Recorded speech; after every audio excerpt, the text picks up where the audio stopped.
Would I call this poetry? Should I call it so? Or is it a different medium entirely? Poetic prose? Or homemade thoughts packaged in a film of meandering adjectives and the occasional cellophane metaphor? Poetry is something that should be consumed slowly, intentionally, mindfully, and thus it is written with care and precision, as if it were a canoe effortlessly gliding across a clear lake. It moves leisurely, taking in its surroundings with a noted sense of pleasure, but its path is straight and true. Its message is clear. I feel as if I captain a boat with a missing oar, so that with each word uttered I begin to spin around, faster and faster, encircling a thought, but never truly getting to the crux of it. What is my message? My clear direction? Often, my words get in the way of what I truly mean to say. And I'm impatient with my consumption and greedily scarf down bowl after bowl of prose until I feel sick with thoughts, regurgitated before I have the chance to digest their meanings. Though it's impossible to be a glutton for the wisdom of poetry. Once you fill a cup to the brim, it is impossible to cram more liquid inside of it without it spilling out from every direction. What this is admittedly not that. But despite its vague categorization, I continue to write, because those who, like me, consume with fervor to make sense of their emotions are in search of a respite within the margins, clauses they can crawl under as blankets or brandish as swords. They want to feel, even if that feeling is one of rowing a boat to nowhere. So, the question is, what do I want this to be? Poetry, prose, elegance, relatability, a note hastily scrawled on a napkin, or an installation piece, or perhaps something in between.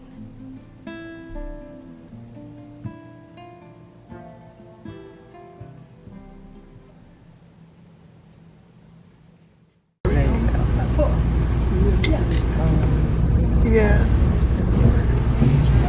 Come on, come on. Oh, that's so upsetting. Hold on. Otherwise, it's pretty good. Here you go. It's nice to be.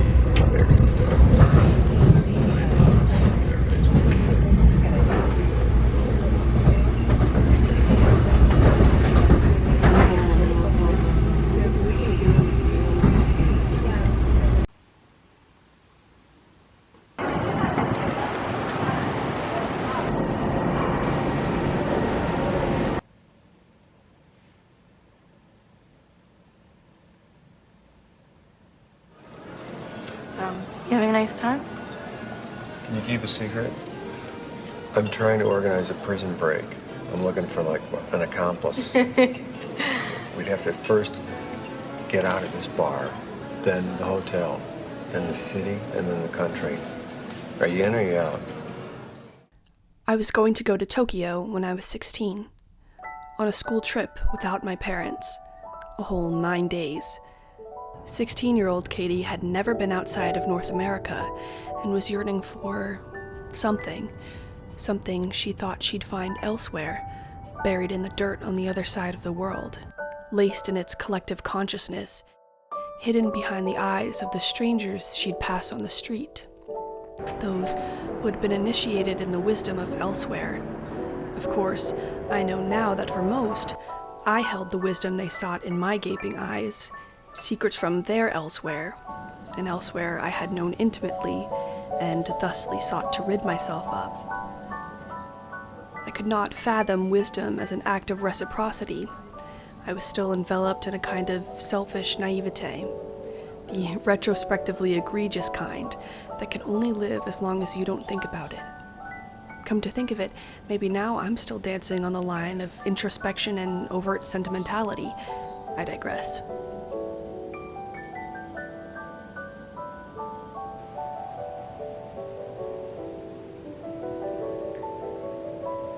I felt like if I could just visit where they shot Lost in Translation, I could maybe make sense of things. If I sat still at that bar, swirling a vodka tonic like a memory turning around in my brain, for the sake of the fantasy, we'll assume I actually enjoy vodka, I could finally embrace the cloying, agonizing malaise of life without direction.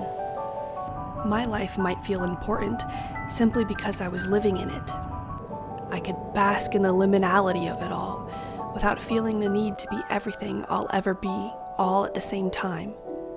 Here, loneliness would be dusty purple sunrises and paper cherry blossoms and wistful glances, and jet-lagged insomnia would not be some all-consuming notion of agonizing otherness, but the sweet space of in-between, the relief that lives in the feeling of being able to do or say anything with the safety of knowing that no one else is awake to hear it.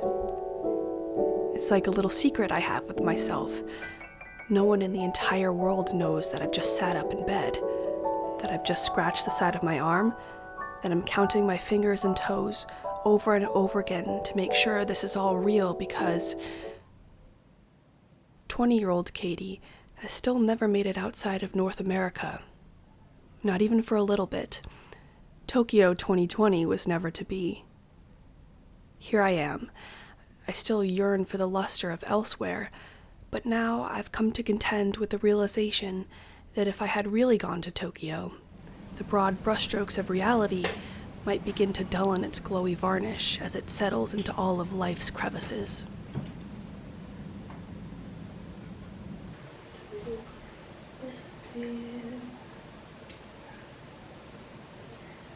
Now it's been years since I left New York. At night, into gas in the yard. California sun where the movie started.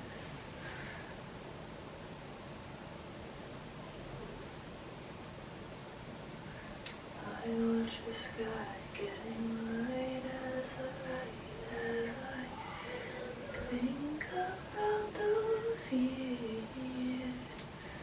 There's a whisper in your ear.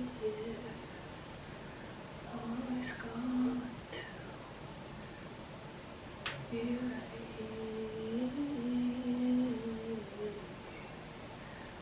I am kind. I am smart.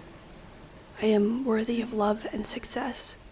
I am capable of achieving everything I want. I am capable of achieving everything I want.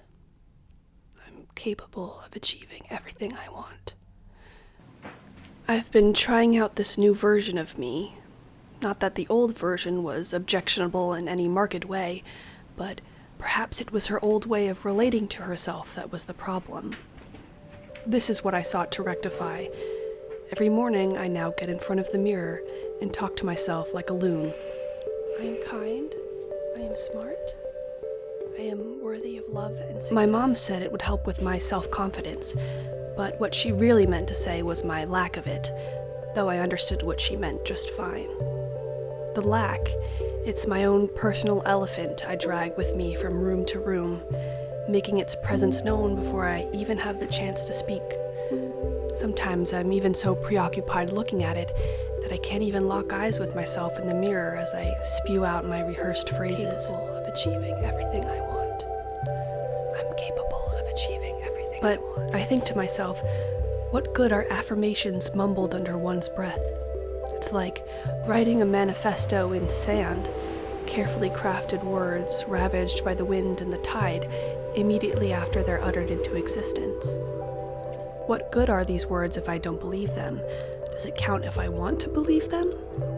I suppose the paradox is that I want to start saying these things because I don't believe them, yet the only way they will be true is if I believe in them, in which case I wouldn't need to affirm them in the first place.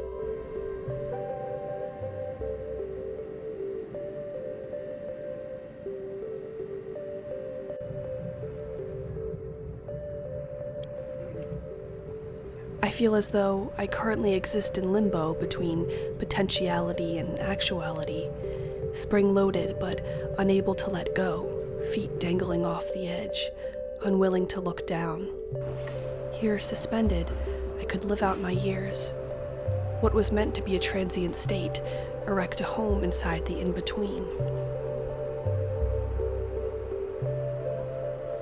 Never speak your wish out loud if you want it to come true, and of course you want your wish to come true. Never let anyone see the wisps of smoke from the candles of your daily wishes dance above your head, or they'll know. They'll know your insecurities, secrets splayed out like magazines scattered across a coffee table. They'll know you're not good enough, even for yourself. But if I could look at myself long enough to actually say something, it might go like this. Imagine what you would do if you had the toughness to be vulnerable, the intelligence to be unknowing, and the decisiveness to be patient, to pick a direction and walk out of the margins of the pages of existence, crawl out of the in-between, even just for a little bit, even just for a moment.